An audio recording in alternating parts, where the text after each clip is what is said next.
செய்தியை உங்களுக்காக வழங்குவது feminine. Happy day everyday sanitary napkin. வெளியீடு வம்சம் ஃபர்டிலிட்டி அண்ட் ஹெல்த் கேர்.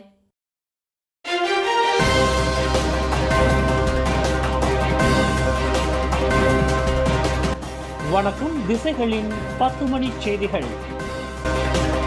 பிரதமரின் பதிவுகளை அகற்றுவதா? பகிரங்க மன்னிப்பு கேட்க வேண்டும் மேத்தா. பாலஸ்தீன விவகாரம் தொடர்பாக பிரதமர் டத்துஸ்ரீ அன்வர் இப்ராஹிமின் பல்வேறு உள்ளடக்கங்களை இன்ஸ்டாகிராமிலிருந்து அகற்றியிருக்கும் இணைய வலைதளங்களை நிர்வகிக்கும் பிரதான நிறுவனமான மேத்தா பகிரங்க மன்னிப்பு கேட்க வேண்டும் என்று பிரதமர் அலுவலகம் இன்று கோரிக்கை விடுத்துள்ளது.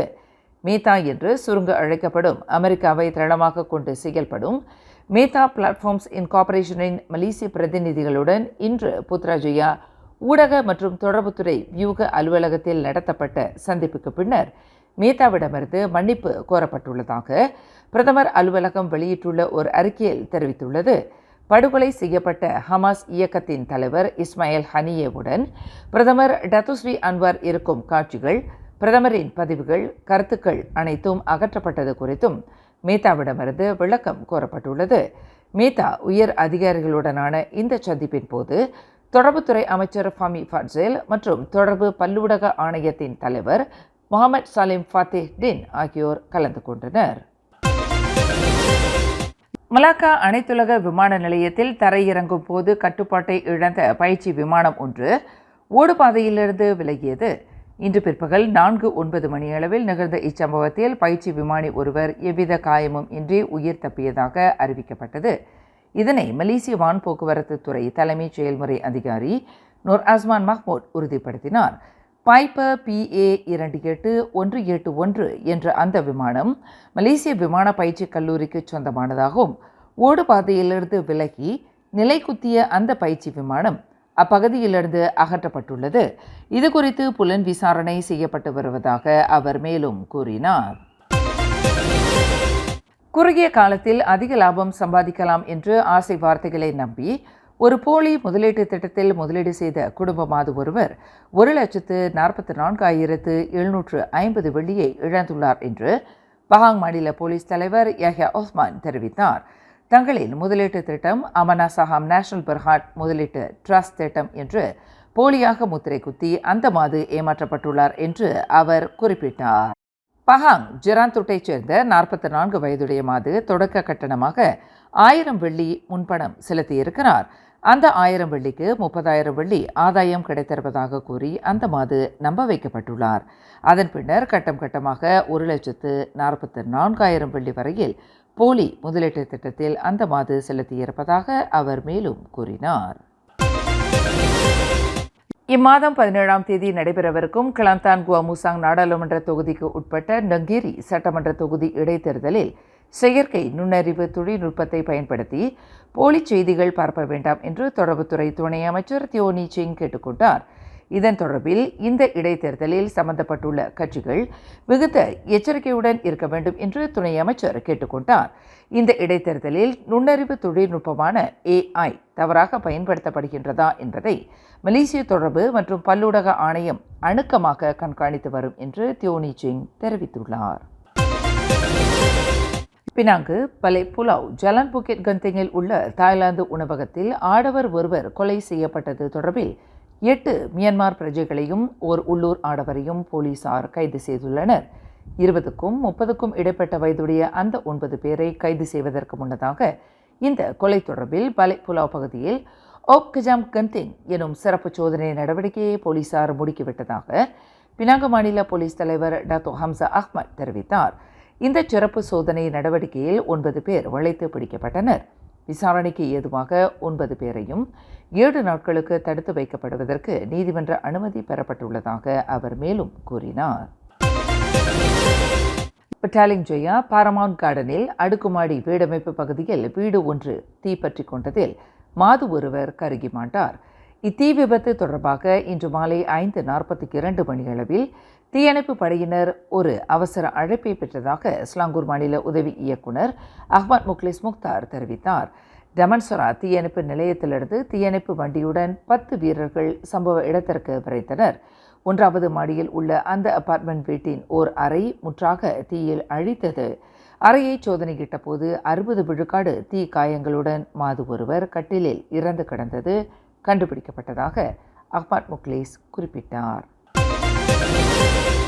பர்சாத்து கட்சியிலிருந்து நீக்கப்பட்டுள்ள 6 நாடாளுமன்ற உறுப்பினர்கள் தங்கள் தொகுதிகளை காலி செய்ய வேண்டியதில்லை என்று மக்களவை சபாநாயகர் தான்ஸ்ரீ ஜோஹாரி அப்துல் அறிவித்துள்ளார்.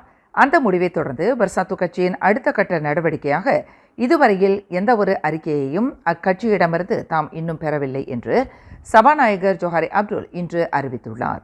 அரசியலமைப்பு சட்டத்தை அடிப்படையாக கொண்டு பார்க்கையில் மக்களவை தொடர்பாக விவகாரங்களில் சபாநாயகர் எடுக்கக்கூடிய முடிவே தீர்க்கமானதாகும் என்று ஜோஹாரி அப்துல் விளக்கினார். அதேவேளையில் சபாநாயகர் என்ற முறையில் தாம் எடுத்துள்ள இந்த முடிவை எதிர்த்து நீதிமன்றத்தில் சவால் விடுவதற்கு இந்நாட்டில் உள்ள ஒவ்வொரு குடிமகனுக்கும் உரிமை உள்ளது என்பதையும் ஜோஹாரி அப்துல் தெளிவுபடுத்தினார். பாடிக்சன் ஜிம்மா முக்கிம் சுவாவில் எண்ணெய் கசிவு சம்பவம் குறித்து நக்ரி சிம்பிலான் மாநில சுற்றுச்சூழல் இலாக்கா புலன் விசாரணை செய்து வருவதாக மாநில தொழில் முனைவர்கள் மனிதவளம் பருவநிலை மாற்றம் பயனீட்டாளர் துறை ஆட்சிக்குழு உறுப்பினர் எஸ் வீரப்பன் தெரிவித்தார். அந்த எண்ணெய் கசிவின் மாதிரி சேகரிக்கப்பட்டு அதற்கான காரணத்தை கண்டறிய ரசாயன இலாக்காவிற்கு அனுப்பப்பட்டுள்ளதாக வீரப்பன் குறிப்பிட்டார். நேற்று ஞாயிற்றுக்கிழமை சுற்றுச்சூழல் இலாக்கா அதிகாரிகள் சுவா முக்கிம் ஜும்மா லாட் 3656 பகுதியில் சோதனை மேற்கொண்டுள்ளனர். அவ்விடத்தில் சுற்றுச்சூழல் மாசுபாடு ஏற்பட்டுள்ளதாக புகார் வாயிலாக தகவல் கிடைத்திருப்பதாக வீரப்பன் சுட்டிக்காட்டினார். சம்பந்தப்பட்ட பகுதியில் எண்ணெய் கசிவு மிக கருப்பாக காரில் வண்ணத்தில் காணப்பட்டதாக வீரப்பன் தெரிவித்தார். நெதர்லாந்து நாட்டைச் சேர்ந்த மாடல் அழகி இவானா எஸ்தர் ராபர்ட் ஸ்மித் மரணம் தொடர்பில் போலீஸ் படைத்தலைவர் மற்றும் இதர 3 தரப்பினருக்கு எதிரான வழக்கு விசாரணை வரும் அக்டோபர் 14ஆம் தேதி முதல் நவம்பர் 20ஆம் தேதி வரை 18 நாட்களுக்கு நடைபெறும் என்று கோலாலம்பூர் உயர் நீதிமன்றம் இன்று விசாரணை தேதியை அறிவித்துள்ளது.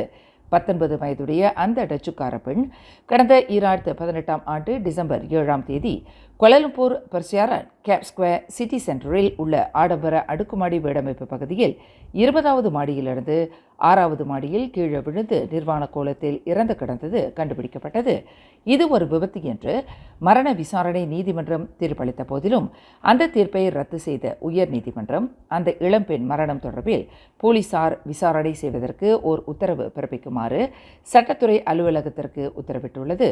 இந்நிலையில் அந்த மாடல் அழகியின் தாயார் கிறிஸ்டினா கேரலின் தமது மகளின் மரணம் தொடர்பான விசாரணையில் போலீஸ் துறை தனது கடமையை செய்ய தவறிவிட்டது என்று கூறி போலீஸ் படை தலைவர் மலேசிய அரசாங்கம் உட்பட 3 தரப்பினருக்கு எதிராக இந்த சிவில் வழக்கை தொடுத்துள்ளார். குவாலலம்பூர் வட்டாரத்தில் பக்கான் ஈஜோக்கில் நேற்று ஞாயிற்றுக்கிழமை போலீசார் மேற்கொண்ட திடீர் சோதனை நடவடிக்கையில் 676 சட்டவிரோத குடியேறிகள் கைது செய்யப்பட்டனர்.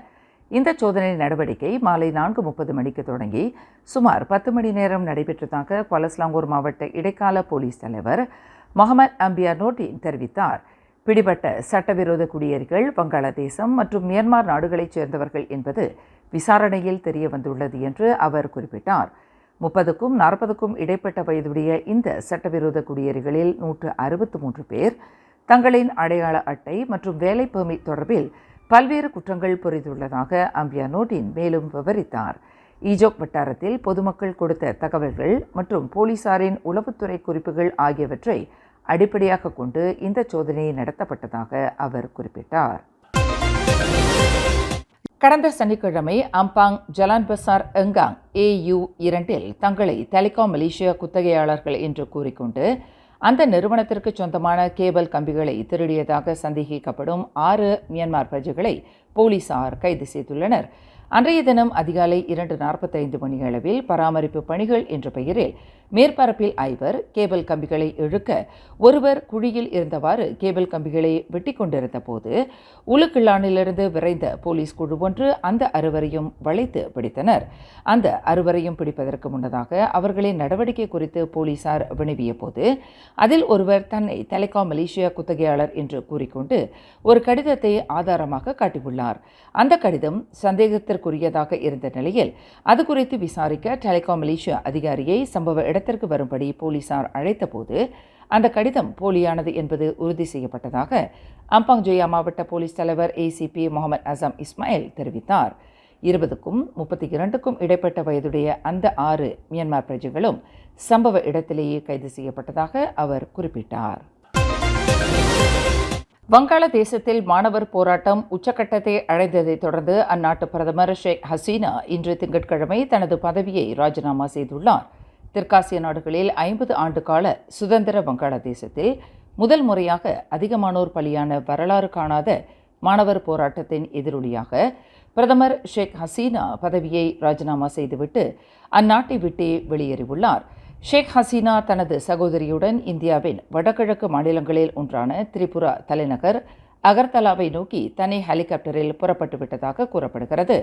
மாணவர் போராட்டத்தில் இதுவரையில் 100 பேர் உயிர் இழந்ததை தொடர்ந்து அந்நாட்டில் நிலைமை மோசமாகியுள்ளது. ஆயிரக்கணக்கான போராட்டக்காரர்கள் தலைநகர் டாக்காவில் உள்ள பிரதமரின் அதிகாரப்பூர்வ இல்லத்திற்குள் நுழைந்து விட்டதாக தகவல்கள் கூறுகின்றன. 76 வயதான ஷேக் ஹசீனா நாட்டை விட்டு வெளியேறிவிட்டதாகவும் இடைக்கால அரசு அமைக்கப்படும் என்றும் இராணுவ தளபதி வக்கீர் உஸ்-ஜமான் தொலைக்காட்சியில் உரையாற்றியுள்ளார். மேலும் செய்திகளை தெரிந்து கொள்ள கீழே இருக்கும் பெல் பட்டனை அழுத்துங்கள். உங்கள் மகிழ்ச்சியை வெளிப்படுத்த லைக் மற்றும் ஷேர் செய்யுங்கள். தொடர்ந்து திசைகளோடு இணைந்திருக்க சப்ஸ்கிரைப் செய்யுங்கள்.